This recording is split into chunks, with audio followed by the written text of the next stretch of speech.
मैं एस्ट्रोलॉजर पंडित विनोद कुमार शर्मा। यहाँ पर हम योगों के बारे में समझ रहे हैं। कुंडली में बनने वाले जो योग हैं उनके बारे में समझते हैं। यहाँ पर 2 योग दिखलाए गए हैं, कंदुक योग और क्षेम योग। इन दोनों ही योगों में व्यक्ति दीर्घजीवी यानी कि लंबी आयु पाने वाला होता है और सुखमय जीवन व्यतीत करने वाला होता है। अब बारी बारी से दोनों योगों के बारे में समझते हैं। पहले समझते हैं कंदुक योग के बारे में। क्या होता है कंदुक योग, कैसे बनता है कुंडली में और क्या इसका फल होता है। पहले हम समझते हैं कि किस प्रकार से ये कुंडली में बनता है।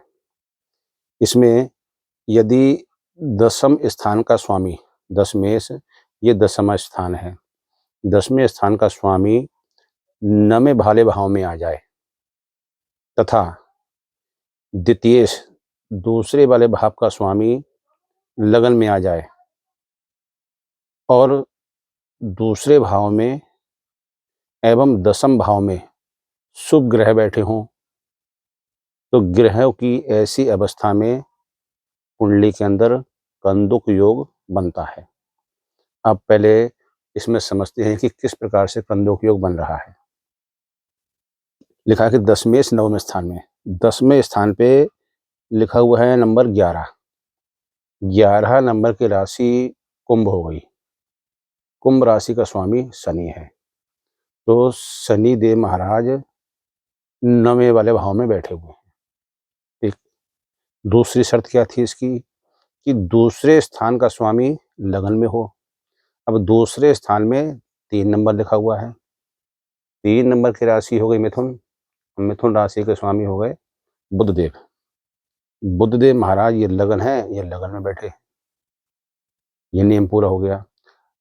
फिर कहा कि दूसरे भाव में और दशम भाव में शुभ ग्रह बैठे हों, तो दूसरे भाव में चंद्रदेव बैठे हुए हैं और 10वें वाले भाव में शुक्रदेव बैठे हुए हैं। ये दोनों शुभ ग्रह हैं। तो इस प्रकार से ग्रहों की ऐसी अवस्था में कंदुक योग बन रहा है। अब कंदुक योग बन रहा है तो इसके क्या फल होते हैं, कैसा क्या इसमें लाभ होता है, क्या इसका फल होता है, तो उसके बारे में समझते हैं। यदि किसी जातक की कुंडली में कंदुक योग बने तो ऐसा जातक पहली बात तो बहुत चतुर्भाषी होता है, यानी बोलने में बहुत चतुर होता है, अपनी बात को बहुत चतुरता से पेश करता है। दूसरा इस योग में क्या होता है, ऐसा व्यक्ति शत्रुओं को पराजय करने वाला होता है, शत्रु पे जीत अर्जित करने वाला होता है, दान करने वाला होता है, दानशील होता है। अब दान करेगा व्यक्ति तो धनवान होना जरूरी है, तो ऐसा व्यक्ति धनवान भी होता है और सामाजिक कार्यों को संपन्न कराने में आगे बढ़कर हिस्सा लेता है और सामाजिक कार्यों को संपन्न भी कराता है।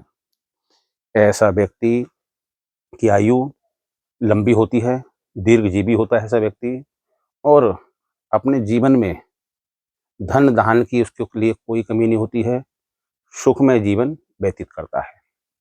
ये तो हो गया कंदुक योग और इसका क्या फल था वह हो गया। दूसरा आप देखते हैं कुंडली में क्षेम योग। ये भी दीर्घजीवी योग ही है एक प्रकार से। क्या इसमें शर्त हैं, क्या इसके नियम हैं क्षेम योग के।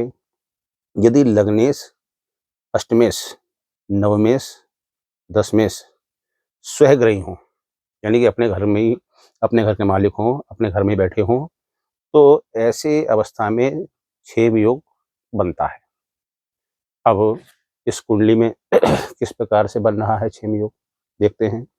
सबसे पहले कहा कि लग्नेश अष्टमेश, ये रही लगन। लगन में लिखा है 5 नंबर। 5 नंबर की राशि सिंह। सिंह राशि का स्वामी सूर्य, वो यहीं पर बैठा हुआ है। दूसरी शर्त क्या थी, अष्टमेश, 1 2 3 4 5 6 7 8, 8वें वाले भाव का स्वामी अष्टमेश। यहाँ पर लिखा है 12 नंबर। 12 नंबर की राशि हो गई मीन। मीन राशि के स्वामी हो गए बृहस्पति देव। बृहस्पति देव भी अपने घर में बैठे हुए हैं, मीन राशि में बैठे हुए हैं।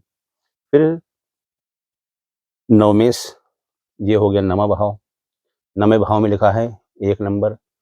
1 नंबर की राशि होती है मेष और मेष राशि का स्वामी होते हैं मंगल। मंगल भी यहाँ पर अपनी राशि में बैठे हुए हैं। और दशमेष, दशम वाले भाव में लिखा है 2 नंबर। 2 नंबर की राशि होती है वृष। अब वृष राशि के स्वामी होते हैं शुक्र। तो इस प्रकार वो भी यहाँ पर अपनी राशि में बैठे हैं।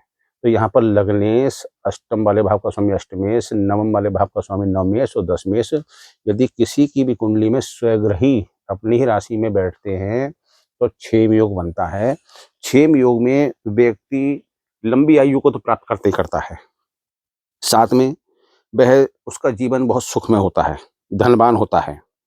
ऐसा व्यक्ति अपने कुटुंब का पालन पोषण करने वाला होता है। धन्यवाद।